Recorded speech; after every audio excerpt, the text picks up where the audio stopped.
What's a good word, everyone? It's your boy DKB here. I just want to say thanks for all the support. The channel's been steadily growing, and the number you see below, you can drop a text, shoot a voicemail, any ideas, topics, collabs, etc. you guys want to see. I'll include them in future videos and live streams, and I'll catch you again. Be easy. What's the good word, Jets fans? It's your boy DKB here. We have to talk about the tight end position. There's a lot of intrigue with Tyler Warren in the draft. Stone Smart was a pretty good upside depth piece that we feel really good about. And then you still have question marks, right? Your Zach Kuntzes, your Jeremy Ruckards. Can we find a way to move on from them and get an upgrade? Or do we find a situation that best utilizes their skills as that third tight end? There's a trade prediction that's been creeping up in the last couple of days here. Philadelphia Eagles and Howie Roseman don't seem like they're going to be able to retain Dallas Goedert. And it's not the fact that they feel like he's going downhill or the fact that, he's exiting his prime years and entering the twilight. This is just a situation where a couple albatross contracts didn't really go in their favor and they can't keep all the pieces they wanted. In addition to handing out some of the extensions and still wanting to compete maybe for a guy like Mekhi Becton to return, you're going to have to try to find a way to open up some additional space. Dallas Goedert just happens to be one of those guys that could be a casualty of that. Former second round pick in 2018. I believe this is actually Howie's first pick as his GM tenure started, if memory serves me right. But the spoils of war would fall in the Jets' favor in this case, right? We still need a tight end one. Tyler Conklin may be a re-sign option, but it doesn't look like we're overly exercising urgency when it comes to getting that done. And maybe that's because of the draft and the depth at the tight end spot. Maybe it's the fact that we feel like we could pull a move like this off. But it's kind of the perfect situation. Justin Fields is really in a 1 year experimental type situation with the Jets, in my opinion.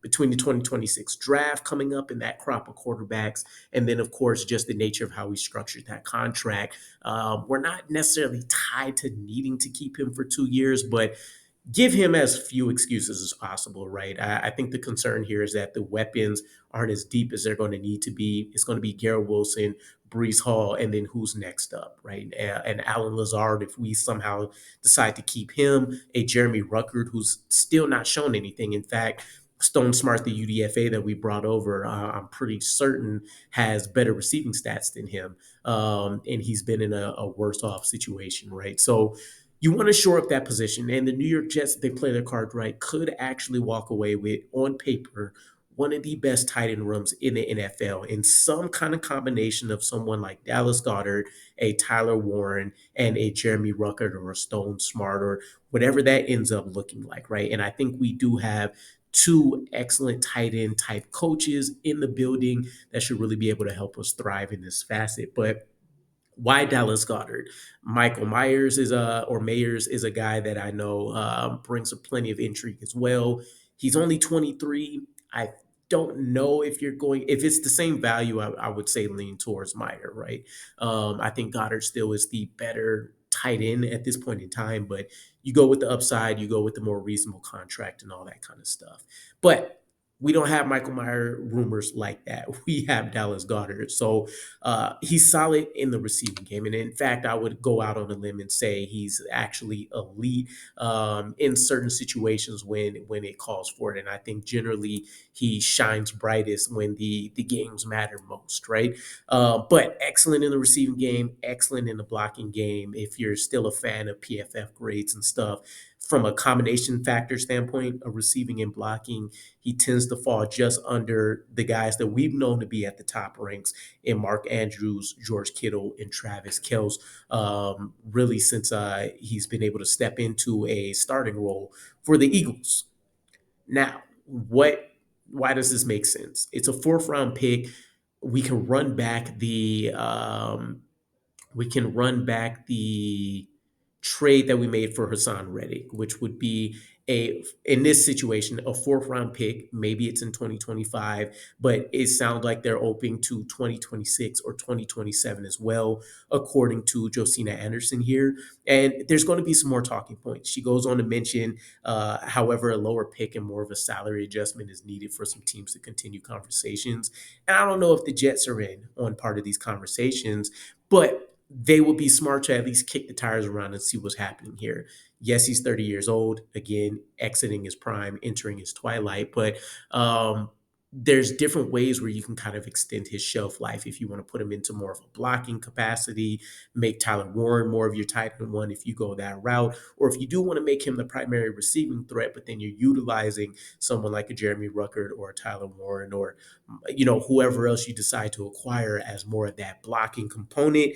12 personnel is going to be key for us. So we essentially need two starting level guys that we're comfortable with in whatever capacity that's going to look like, that we choose to utilize the skill sets for. But he's on the final year of his deal. It's going to be relatively cheap, right? Again, numbers need to be talked out. And the biggest concern around him is going to be the injuries. Now, I am a bit relieved in the fact that there's nothing significant there in terms of huge multiple concussions, right? An ACL or a labrum tear or something crazy that would make this a highly risky type trade.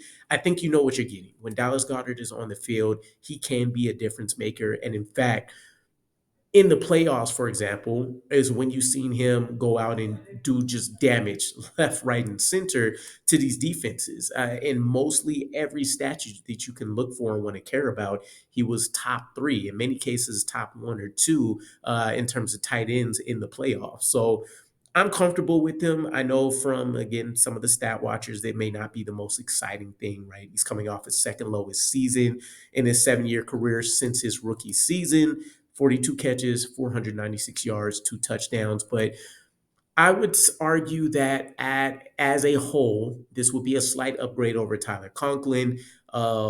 Two, he's bringing all of that stuff that you want, right? The winning pedigree, the Super Bowl, the mentorship that he can bring to that room, the steady hand and guidance. Not to say that we weren't necessarily getting that out of Tyler Conklin, right? But you want some of these guys that have been in that winning atmosphere for a significant amount of time, right? There's something that they can kind of impart into this team. And again, big picture view here, I could see us walking away if we play the cards right as having the best tight end room again on paper. But looks like this is something the stars could align. Hopefully, we'll see something shake out one way or the other in terms of news here.